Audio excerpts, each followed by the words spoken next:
Las Vegas, Nevada. MGM Grand Garden Arena. 3 mars 1973. Une soirée de vendredi qui commença comme une démonstration caritative et se termina par quelque chose que 500 témoins jureraient avoir vu, mais que le monde refuserait de croire. Muhammad Ali est au centre du ring. 1,90 m de pure confiance, 98 kg de muscles et de charisme. Il vient de remporter son dernier combat il y a 2 semaines. Il est invaincu, imparable, au summum absolu de sa carrière. Cette soirée n'était qu'une exhibition bénévole, sans risque, sans pression. Juste Ali faisant ce qu'il fait de mieux. Divertir, provoquer, être Muhammad Ali. L'arène est comble. 500 personnes ont payé des billets pour un événement caritatif qui promettait des démonstrations de boxe, d'arts martiaux et une possible interaction entre les deux mondes. Personne ne s'attendait à ce qui allait se produire.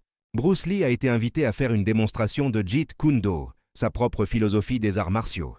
Il vient de terminer le tournage d'Enter the Dragon à Hong Kong. Il n'est à Los Angeles que depuis 3 jours. Il n'aurait pas dû être là.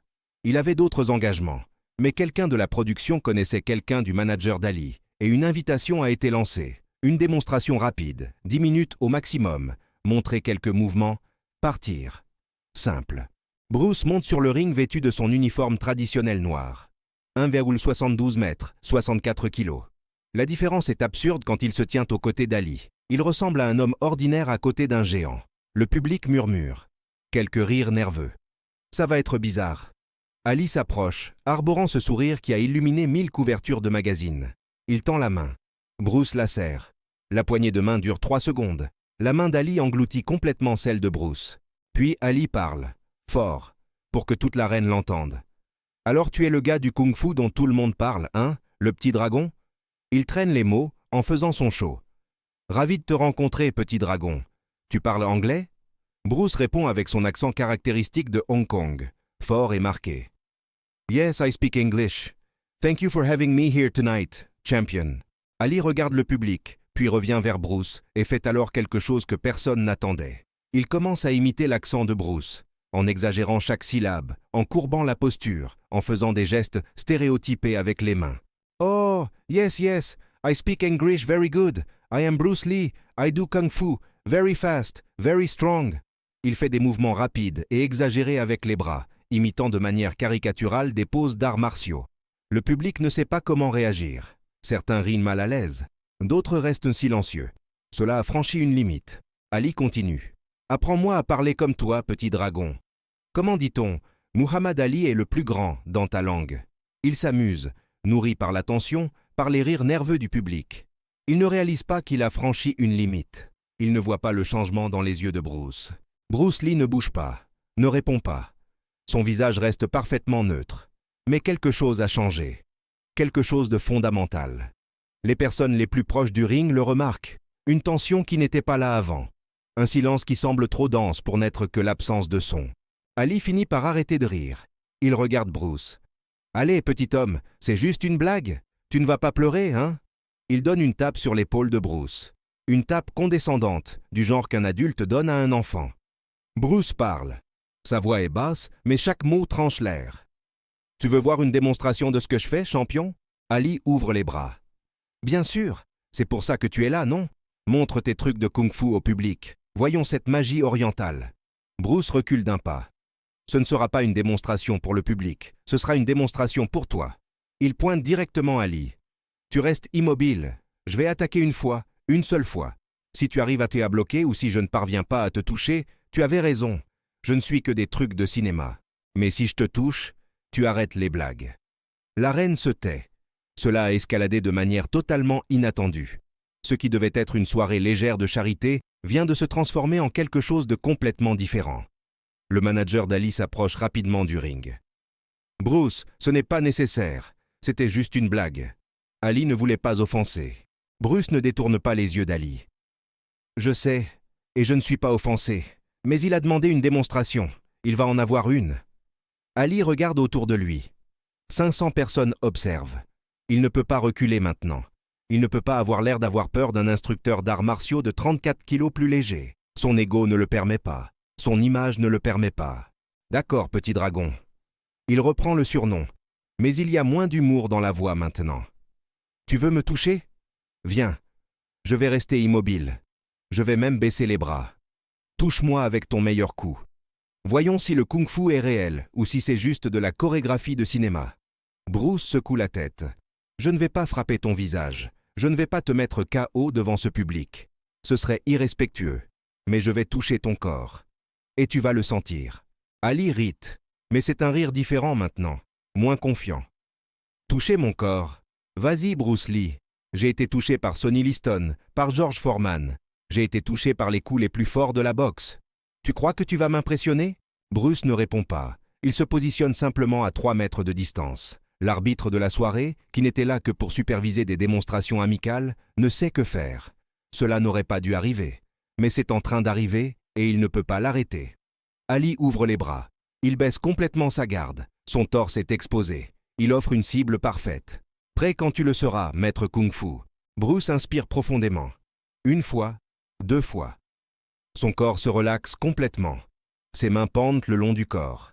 Il ferme les yeux un instant. Quand il les rouvre, quelque chose a changé. Les 500 personnes dans l'arène le sentent. Comme si la température avait chuté. Comme si l'air était devenu plus dense. Ali le remarque aussi.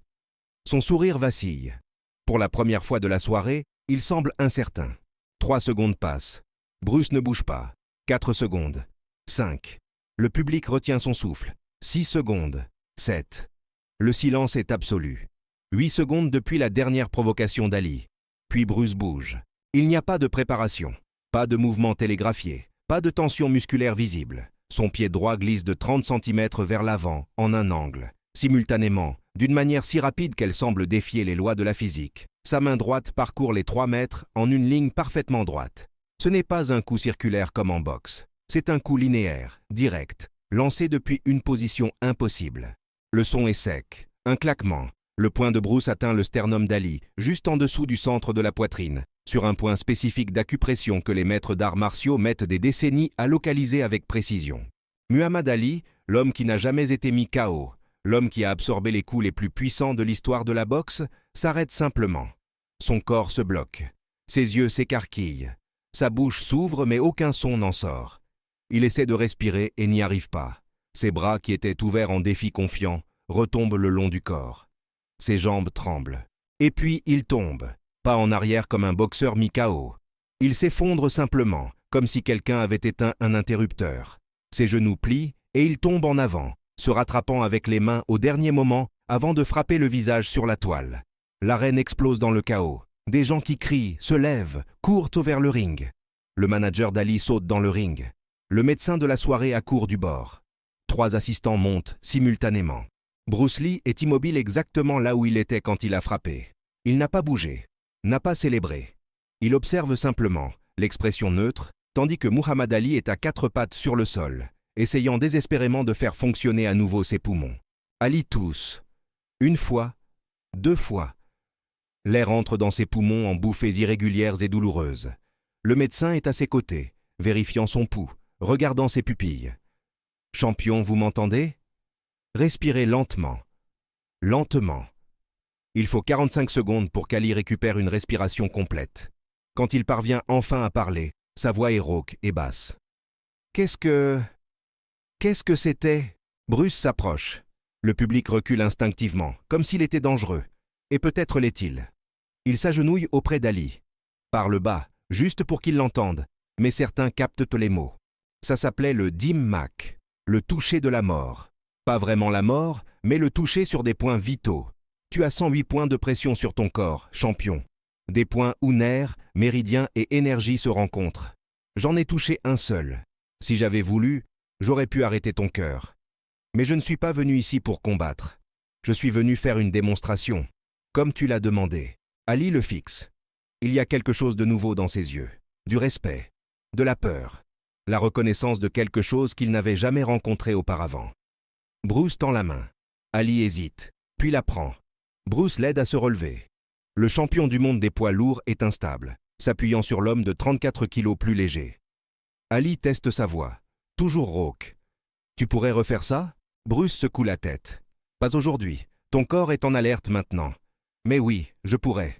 Je peux le faire à n'importe qui, de n'importe quelle taille, s'il me donne une ouverture complète comme tu l'as fait. » Ali inspire profondément, Regarde le public, qui est dans un silence absolu. 500 personnes viennent de voir quelque chose qui défie tout ce qu'ils savent sur le combat. Puis il fait quelque chose de surprenant. Il lève le bras de Bruce en l'air, le geste universel pour déclarer un vainqueur. L'arène explose en applaudissements. La moitié des gens applaudissent, l'autre moitié discute avec animation. C'était truqué. Ce n'était pas réel. Ali l'a laissé gagner. Tu as vu la vitesse de ça? Muhammad Ali prend le micro. Sa voix est encore faible, mais elle porte dans l'arène. Mesdames et messieurs, j'ai commis une erreur ce soir. J'ai fait des blagues sur quelque chose que je ne comprends pas. J'ai moqué un homme qui a consacré toute sa vie à un art que je ne connais pas. Et il m'a montré qu'il y a plus dans le combat que ce que j'imaginais. Il regarde Bruce. Tu as mon respect, Bruce Lee, et mes excuses. Bruce incline la tête. Tu as le mien aussi, champion. Tu es le plus grand boxeur vivant. Mais la boxe n'est pas la seule forme de combat. Et la taille n'est pas tout. Il se serre la main à nouveau. Cette fois, c'est différent. C'est sincère. Bruce Lee descend du ring et quitte l'arène. Il ne reste pas pour des interviews, n'explique pas ce qu'il a fait. Il s'en va simplement dans la nuit de Las Vegas, laissant 500 témoins confus essayer de digérer ce qu'ils viennent de voir. L'histoire se répand. Des journalistes qui n'étaient pas là entendent les rumeurs, écrivent des articles sceptiques. Impossible. Exagéré. Légende urbaine. La communauté de la boxe refuse d'y croire. Comment un instructeur d'arts martiaux pourrait-il mettre à terre le champion du monde d'un simple toucher? Mais les 500 personnes qui étaient là savent ce qu'elles ont vu. Muhammad Ali sait ce qu'il a ressenti. Et pour le reste de sa vie, chaque fois qu'on lui demandait s'il avait déjà sous-estimé un adversaire, il racontait cette histoire. Pas toujours avec tous les détails. Mais il terminait toujours de la même façon. Bruce Lee m'a appris que le respect n'a rien à voir avec la taille. Ça a à voir avec la compétence. Et ce petit homme avait plus de compétences dans un doigt que la plupart des boxeurs n'en ont dans tout le corps. 8 secondes après ma dernière blague, j'étais au sol sans pouvoir respirer. Et j'ai appris la leçon la plus importante de ma vie. Jamais sous-estimer quelqu'un juste parce qu'il est différent de toi. L'enregistrement de l'événement a disparu. Ou n'a jamais existé. Ou a été détruit. Personne ne sait. Mais 500 personnes portent ce souvenir.